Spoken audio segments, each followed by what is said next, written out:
Hello, Zoe the Robot fans. As you can see, Zoe is apart.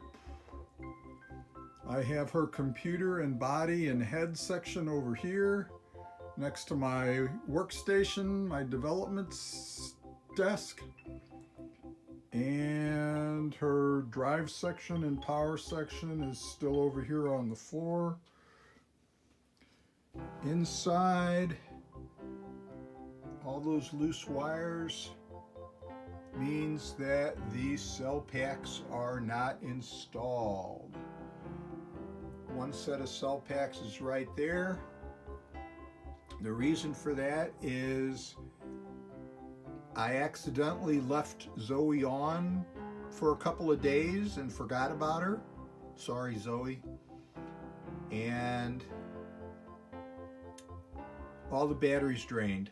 So all of those 18650s went bad. So I came up with a plan for a fix. I've probably shown you, well, I know I've shown you this side panel over here on the power section. It looks a little different now. That big yellow thing right there, let me take that out and I'll show it to you.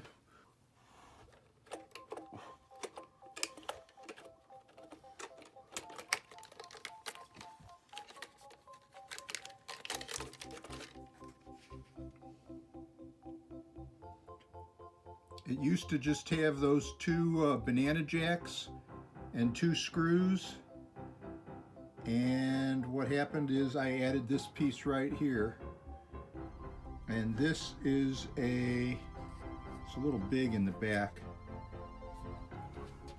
This is I got it at MPJA, which is Marlin P. Jones. It's an annunciator alarm with flashing yellow LEDs. It'll run on 12 volts AC or DC.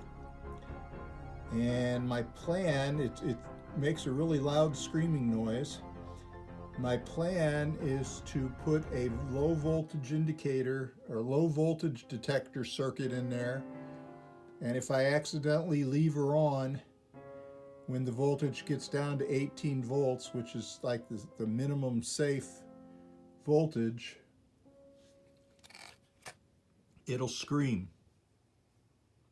So to show you what that alarm looks like, got it hooked up. I got my power supply set on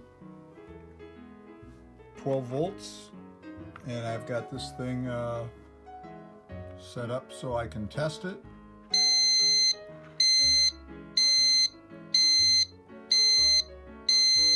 I think I'll be able to hear that from upstairs, I hope.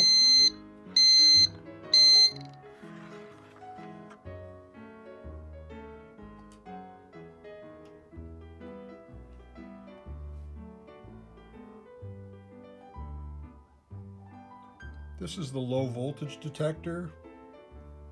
It's got a, oh, you'll never see that.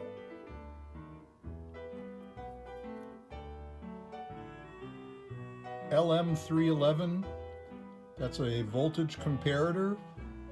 It's got a resistor and an LED, that's so I can watch it while I calibrate it. It's got a pot.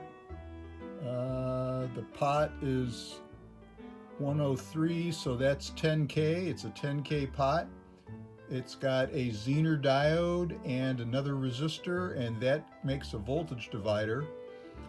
And I can set that pot for the voltage. I think the Zener is 18 volts. And so that makes a little regulated voltage, reference voltage for the LM311. And I can adjust that with the pot. And if the voltage from the batteries gets below 18 volts, that LM311 will light up that annunciator thing.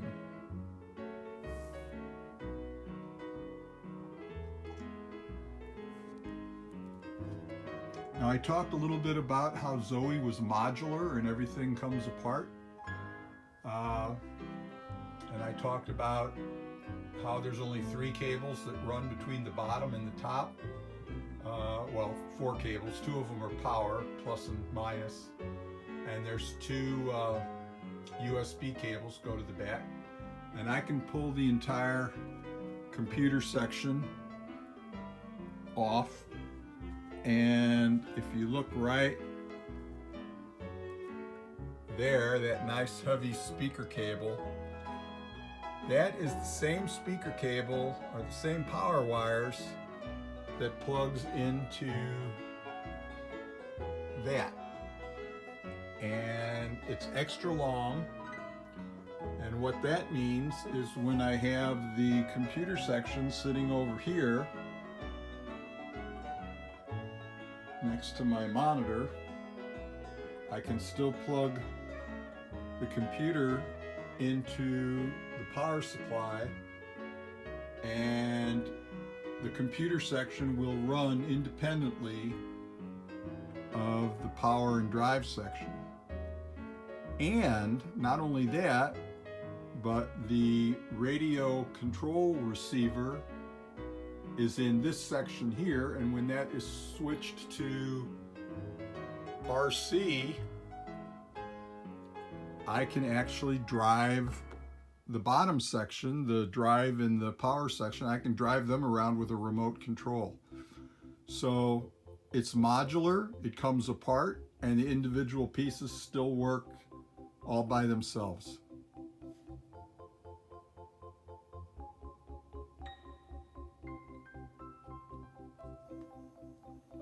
I wanted to show you a little trick that I do.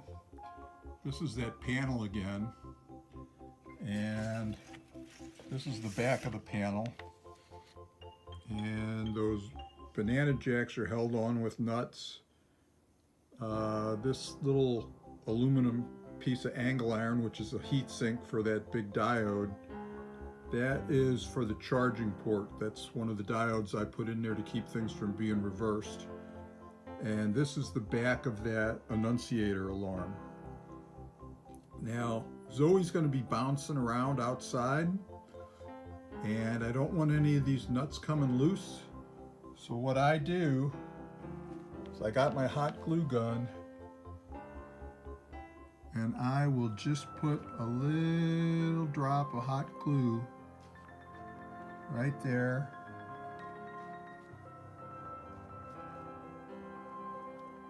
Right there, right there, right there. And on these, I want to get between the nut and the plastic, so it goes over the top of the washers.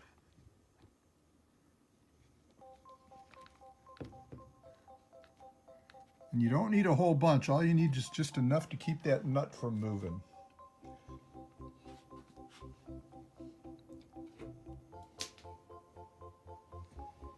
As long as the nut don't turn, you're good.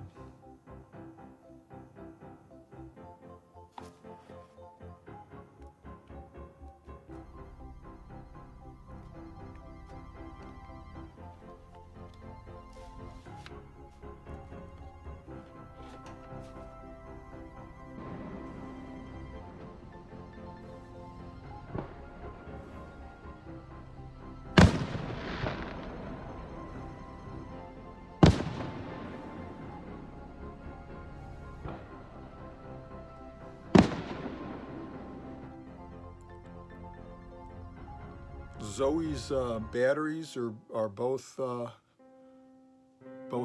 Both packs are out, or all 3 packs are out. All 4 packs are out. If you remember, there's 3 bunches of them, and there's one which is an aux pack, which is sitting right there. Okay. Now, when I was trying to decide where to put that annunciator for the low battery alarm, I had a choice. I could have put it somewhere in the upper part of Zoe, which would have been great. It would have been easily seen and visible and probably be easier to hear. Or I could put it down here in the power and drive sections. And if you'll notice, there's a little bit of room in there in some places. I wanted that annunciator obviously where I could see it. It's not really in the best place for that because once I set the computer section on top, that's kind of hidden. But I wanted it to be near these terminal strips. That's where all the battery connections are. And it's true, I could have put that annunciator up here somewhere. But then when I got the two sections separated, it would either have to be disconnected or moved or something every time I pulled the top off. So I decided to put it in the bottom section, and then I could have maybe made some new panels and put them in these holes here.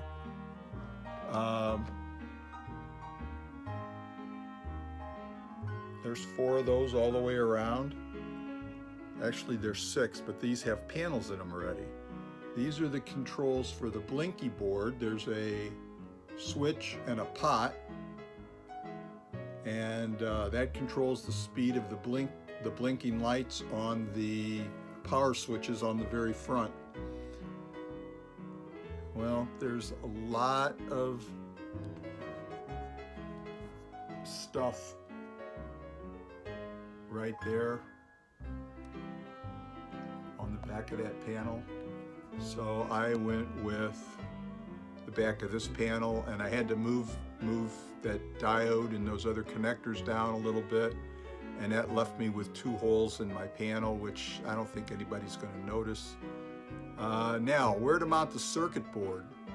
Well, I want it to be somewhere near this annunciator, and it's a little thin circuit board, and it could have mounted somewhere like there.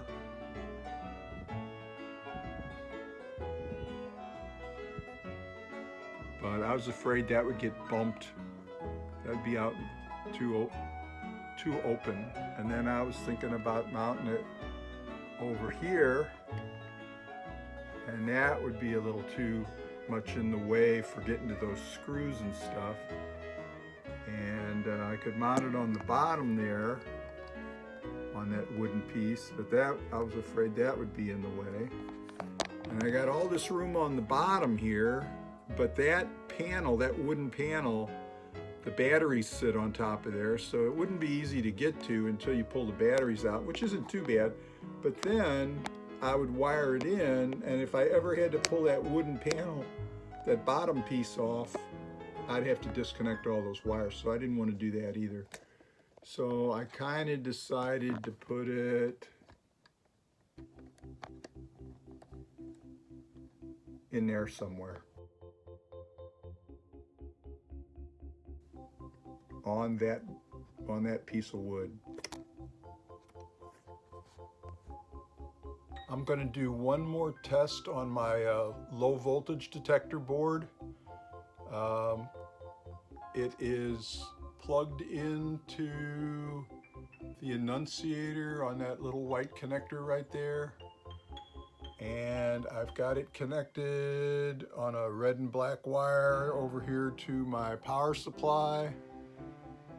And let's see what the power supply is set at.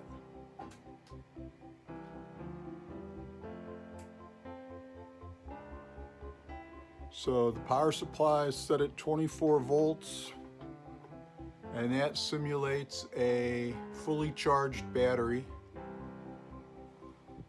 And like I said, it's connected to the low voltage detector. And if you look, that yellow LED is off. And what happens is the battery's discharged, the voltage goes down. And when it gets to 18 volts, that means each cell is only 6 volts. No, it means each cell is 3 volts, and that's the minimum that you want on your lithium ion cell. So as it gets down, the batteries go down, 20 volts, 19 volts, 18 volts, and the LED is lit and the annunciator is going off. And then when the batteries are charged and they come back up, the annunciator goes off.